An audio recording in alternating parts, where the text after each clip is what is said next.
So how do you get the Facebook Marketplace on your Android phone? Let me explain it. And if it's your first time in here on Foxtecc, subscribe so we can get started. So the Facebook Marketplace is part of your Facebook account. So as long as you have the app and as long as you are signed in, right, you should be able to see like the feed, reels, videos, friends, everything. And Marketplace, it is part of the Facebook platform, but it is possible that you cannot find it around it, right?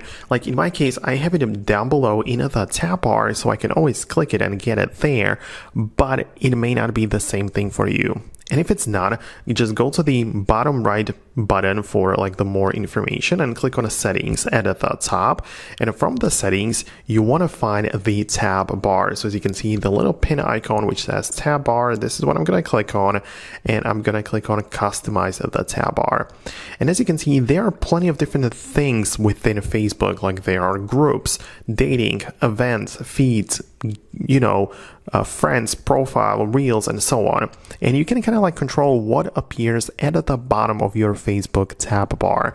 And I decided that Facebook Marketplace is going to be pinned, right? So before it was set to auto, meaning that it kind of like decides it randomly, but you can find the marketplace as such and click on pin.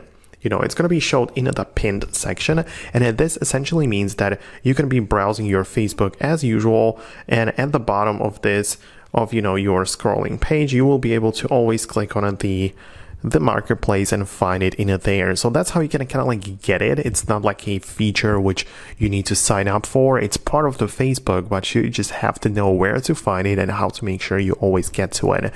So I hope it helps. Let me know your thoughts and opinions about it below. Subscribe for more, and I'll see you in the future videos.